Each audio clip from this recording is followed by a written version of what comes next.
Φίλες και φίλοι, γεια σας. Καλώς ήρθατε στο κανάλι μας. Σήμερα θα σας δείξω πώς μπορείτε να φτιάξετε την πιο απίστευτη, πεντανόστιμη και υπέροχη σπιτική πίτσα ιταλικού στυλ με λεπτή και τραγανή ζύμη. Η συνταγή που θα σας δώσω είναι για 3 πολύ μεγάλες οικογενειακές πίτσες και τα υλικά που θα χρειαστούμε είναι τα εξής. Για τη ζύμη θα χρειαστούμε συνολικά 700 γραμμάρια αλεύρι. Μπορείτε να βάλετε απλά 700 γραμμάρια αλεύρι για όλες τις χρήσεις. Αν όμως θέλετε το πιο τέλειο γευστικό αποτέλεσμα, θα χρησιμοποιήσετε 200 γραμμάρια αλεύρι για κάθε χρήση, 200 γραμμάρια αλεύρι για τσουρέκι και 300 γραμμάρια αλεύρι για ζυμωτό ψωμί. Σταρένιο αλεύρι, αυτό που έχει το κίτρινο χρώμα που είναι για να ζυμώνουμε ψωμί. 25 γραμμάρια νοπή μαλλιά, 420 γραμμάρια χλιαρό νερό, 5 με 6 κουταλιές της σούπας ελαιόλαδο, 1 κουταλιά της σούπας ζάχαρη και 1 κουταλάκι του γλυκού αλάτι. Για την σάλτσα θα ανακατέψετε σε μια κούπα ή μπολ 1 κουταλιά της σούπας πελτέ, 50 περίπου γραμμάρια νερό, 200 γραμμάρια χυμό ντομάτας, αλάτι, πιπέρι και λίγο ριγάνι. Σε ό,τι αφορά τα toppings, τα υλικά δηλαδή που θα χρησιμοποιήσουμε πάνω στην πίτσα, ενδεικτικά αναφέρω λίγα φύλλα φρέσκο βασιλικού, 600 γραμμάρια τυρί μοτσαρέλα και για τις 3 πίτσες συνολικά. Βέβαια εδώ εσείς μπορείτε να κάνετε ένα μείγμα μοτσαρέλα με γκούντα, μπορείτε να προσθέσετε ρεγκάτο, ροκφόρ, φέτα ή ό,τι άλλο θέλετε. Περίπου 12 φέτες γαλοπούλα καπνιστή κατά προτίμηση, 12 φέτες μπέικον, 12 φέτες καπνιστό μπέικον, 1 πιπεριά πράσινη και 1 κόκκινη, γλυκές πιπεριές εννοείται, 90 γραμμάρια μαργαρίνη, θα χρειαστούμε περίπου 30 γραμμάρια μαργαρίνη δηλαδή για την κάθε πίτσα, και σουτζούκι γύρω στις 12-14 φετούλες. Και θα ψήσουμε σε προθερμασμένο φούρνο στην μέγιστη ένταση του φούρνου σας, 270-280 όσο είναι. Θα γυρίσετε το κουμπί στο τέρμα και θα ψήσουμε σε προθερμασμένο λοιπόν φούρνο 12 με 13 περίπου λεπτά την κάθε πίτσα. Πάμε λοιπόν τώρα να δούμε την εκτέλεση της συνταγής. Σήμερα θα σας δείξω πώς μπορείτε να φτιάξετε μια υπέροχη σπιτική πίτσα. Εγώ θα φτιάξω το ζυμάρι στον αρτοπαρασκευαστή, αλλά θα σας δώσω και τις οδηγίες για να μπορέσετε να το κάνετε στο χέρι, ζυμώνοντας δηλαδή στο χέρι, θα βγει ακριβώς το ίδιο αποτέλεσμα. Στον αρτοπαρασκευαστή θα κάνετε τη διαδικασία που θα σας δείξω. Στο νερό, το οποίο είναι 420 γραμμάρια, θα προσθέσετε 1 κουταλιά της σούπας ζάχαρη, το ελαιόλαδο,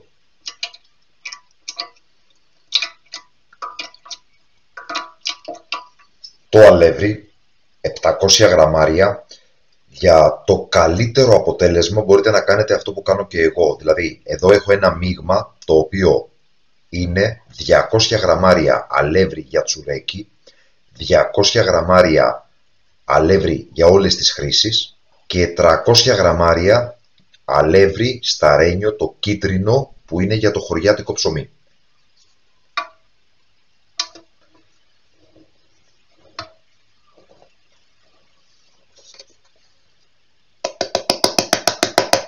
Η μαγιά μας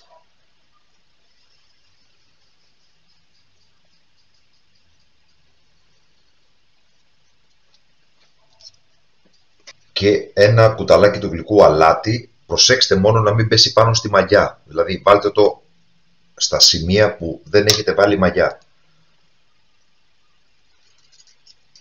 Αν κάνετε την Παρασκευή στο χέρι, μέσα στο νερό, το οποίο θα είναι χλιαρό 420 γραμμάρια, θα προσθέσετε τη 1 κουταλιά της σούπας ζάχαρη, το ελαιόλαδο, περίπου 5-6 κουταλιές της σούπας, θα ανακατέψετε πάρα πολύ καλά, να διαλύσετε τη μαγιά μέσα σε αυτό και στη συνέχεια θα προσθέσετε το αλεύρι και το αλάτι. Θα αφήσετε τη ζύμη σε ζεστό μέρος για περίπου 45 λεπτά να διπλασιαστεί σε όγκο. Στον αρτοπαρασκευαστή κάνουμε ακριβώς τη διαδικασία που μόλις είδατε και θα τοποθετήσουμε τον κάδο μέσα στη συσκευή του αρτοπαρασκευαστή στο ειδικό πρόγραμμα για πίτσα. Έχουμε τοποθετήσει το γκάδο μέσα στο μηχάνημα και τώρα θα επιλέξουμε το πρόγραμμα. Το πρόγραμμα είναι το 12. Άρα λοιπόν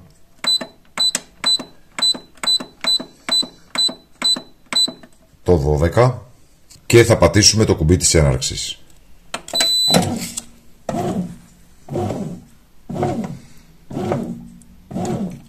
Θα κλείσουμε λοιπόν τον αρτοπαρασκευαστή, θα αφήσουμε να κάνει τη δουλειά του και θα βρούμε έτοιμο το ζυμάρι σε 45 λεπτά.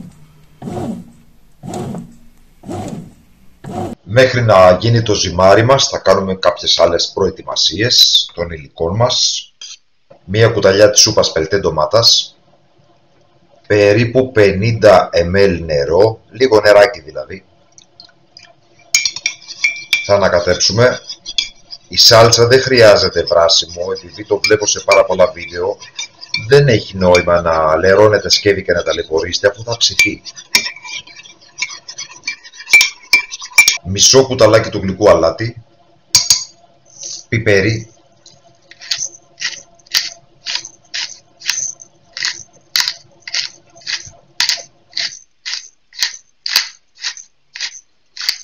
θα βάλουμε ρίγανη και θα προσθέσουμε περίπου 200 γραμμάρια χυμό ντομάτας, λίγο ελαιόλαδο και θα ανακατέψουμε να ομογενοποιηθούν τα υλικά μας.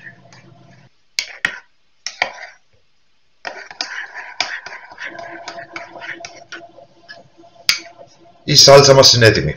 Θα αξιοποιήσουμε το χρόνο για να ετοιμάσουμε τα υπόλοιπα υλικά, να ψιλοκόψουμε τα μανιτάρια, πιπεριές, ανάλογα τι θέλει ο καθένας να βάλει.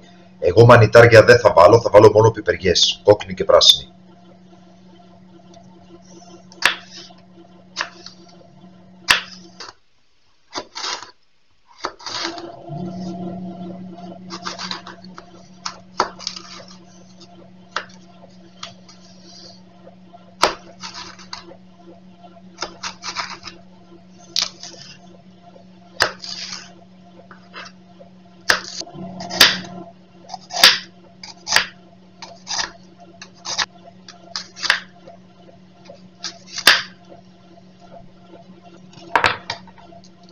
Θα βάλω και λίγο σουτζούκι που μου αρέσει.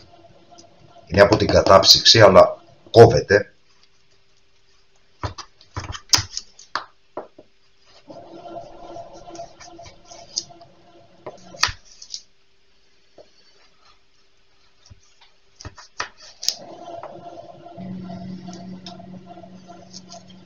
Θα το καθαρίσουμε φυσικά το γύρω-γύρω και θα κόψουμε το σουτζούκι σε μικρά κομματάκια, γιατί είναι και λίγο καυτερό, δεν είναι ωραίο να είναι σε μεγάλα κομμάτια.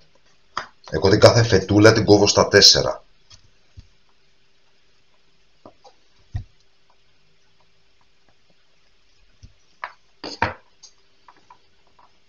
Ωραία, είμαστε έτοιμοι.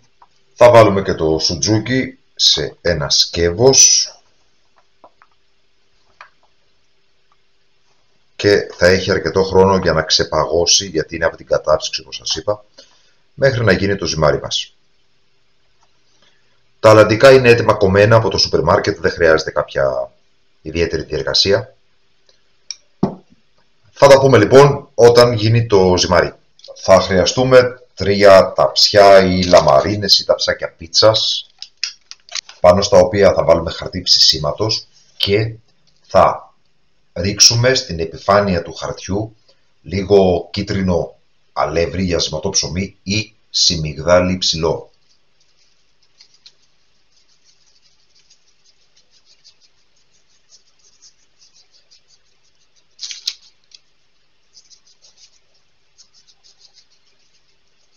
Με τον τρόπο αυτό θα δώσουμε μια πιο τραγανή κρούστα και μια πιο χωριάτικη υφή και εκδοχή στο ζυμάρι της πίτσας.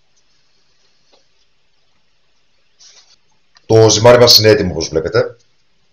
Θα χρησιμοποιήσουμε λίγο ελαιόλαδο. Θα βρέξουμε καλά το χέρι μας και θα χωρίσουμε το ζυμάρι σε 3 ίσα μέρη.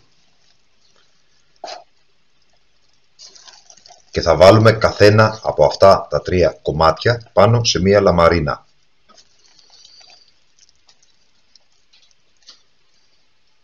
Βλέπετε τι υφή έχει.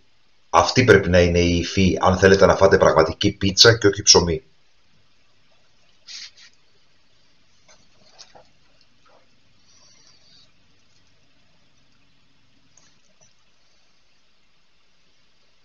Εδώ λοιπόν έχουμε το 1 τρίτο. Θα χρειαστούμε λίγο λάδι. Βλέπετε, αυτή είναι η διαδικασία. Μία τρύπα στη μέση, λίγο ελαιόλαδο και θα ανοίξουμε το ζυμάρι μας πάρα πολύ λεπτό.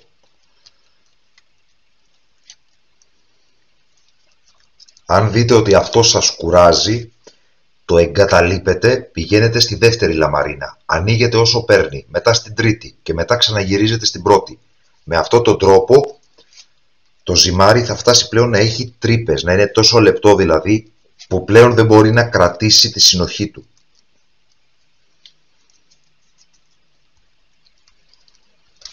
Βλέπετε. Εδώ λοιπόν νιώθω ότι δεν μπορεί να προχωρήσει, οπότε θα συνεχίσω με μια δεύτερη λαμαρίνα και έπειτα με την τρίτη και στη συνέχεια θα επανέλθω. Επανήλθα λοιπόν και συνεχίζω.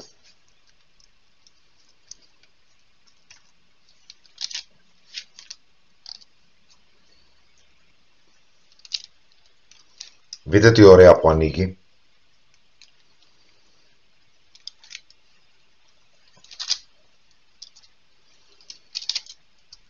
Την περιφέρεια θα την αφήσω λίγο πιο χόντρη.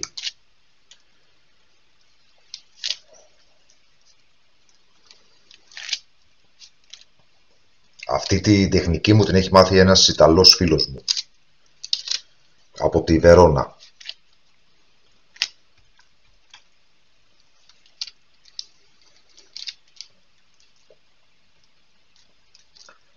Θα σταματήσω, θα πάω στη δεύτερη, στην τρίτη και θα επανέλθω. Εδώ είμαι και πάλι, να συνεχίσω.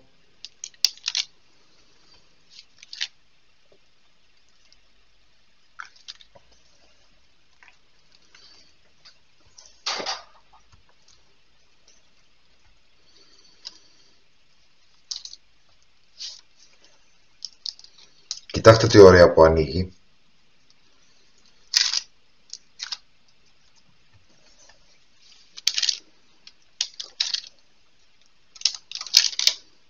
Βλέπετε εδώ που έχει αρχίσει και τρυπάει πλέον, είναι πάρα πολύ λεπτό. Μη σας ανησυχήσει, το ζυμάρι θα ξαναφουσκώσει και θα κλείσει αυτό.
Αυτό εδώ είναι έτοιμο, θα συνεχίσω με τα υπόλοιπα και τα ξαναλέμε. Στο σημείο αυτό ξεκινάμε να προθερμαίνουμε το φούρνο μας, κλασικός φούρνος, αντίσταση δηλαδή πάνω κάτω. Θα γυρίσετε το κουμπί της θερμοκρασίας στο τέρμα, δηλαδή μέχρι 250-270 όσο πηγαίνει και θα αφήσετε να φτάσει τη θερμοκρασία αυτή. Στο μεταξύ εγώ θα σας δείξω ενδεικτικά κάποια υλικά που μπορούμε να βάλουμε πάνω στην πίτσα μας. Η σάλτσα μας θα βάλουμε περίπου 3 με 3,5 κουταλιές και θα την απλώσουμε πάρα πολύ καλά και γύρω γύρω, να μην είναι σκέτο ψωμάκι, Να μην το πνίξετε στη σάλτσα, δεν θέλει πάρα πολύ. Εγώ παλιά έκανα αυτό το λάθος και βάζα πάρα πολύ σάλτσα. Δεν χρειάζεται.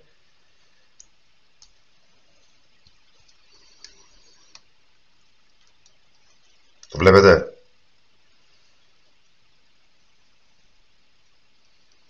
Αν θέλετε να βάλετε φρέσκο βασιλικό θα τον βάλετε τώρα. Θα τον βάλετε τώρα γιατί αν ο βασιλικός μπει από πάνω θα καεί.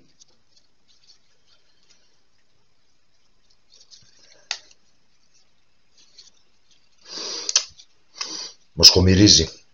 Μυρίζει πάρα πολύ ωραία. Θα βάλω λίγη καπνιστή γαλοπούλα. Το σουτζούκι θα μπει εδώ γιατί αν το σουτζούκι μπει από πάνω, παιδιά, θα καεί.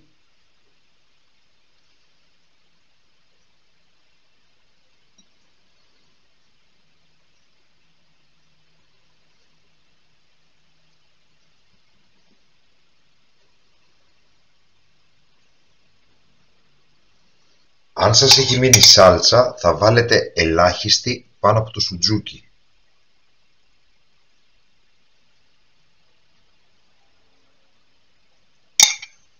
Τυρί μοτσαρέλα, συνολικά και για τις 3 οικογενειακές πίτσες θα χρειαστούμε περίπου στα 600 γραμμάρια.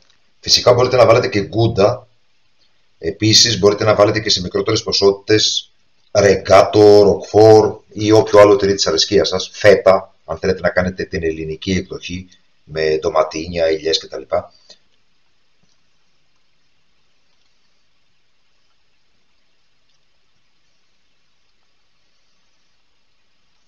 Μπορείτε να βάλετε οποιοδήποτε άλλο υλικό σας αρέσει, μανιτάρια, κρεμμύδι, λουκάνικο χωριάτικο. Εγώ θα βάλω λίγο καπνιστό μπέικον.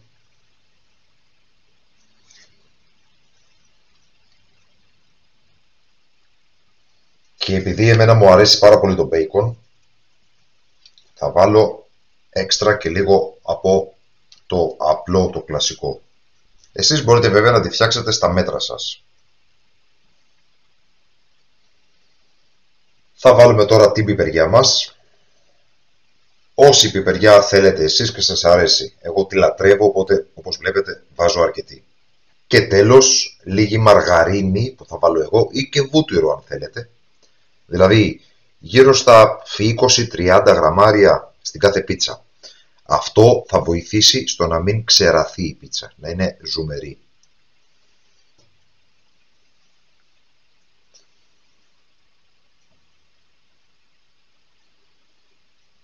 Και η πίτσα μας είναι έτοιμη για το φούρνο, ο οποίος φούρνος μόλις έσβησε το λαμπάκι, έχει πάρει την μέγιστη θερμοκρασία.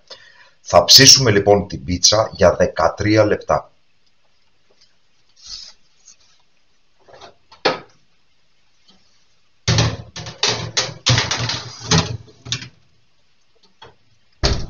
Αυτή εδώ είναι η δεύτερη που έχω ετοιμάσει και αυτή εδώ η τρίτη. Θα τα πούμε λοιπόν μόλις ψηθεί η πρώτη μας πίτσα.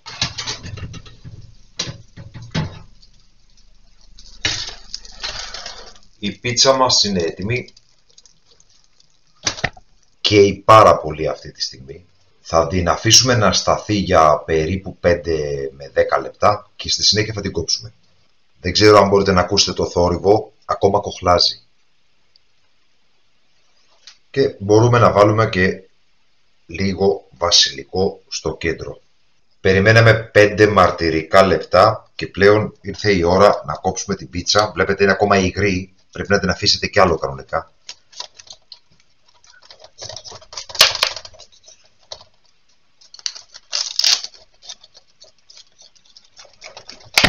Δεν ξέρω τώρα αν μπορεί να φανεί το πόσο λεπτό είναι το ζυμάρι.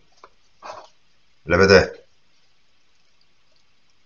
το ζυμάρι είναι απίστευτα λεπτό και η πίτσα από κάτω έχει ροδοψηθεί. Δείτε χρώμα.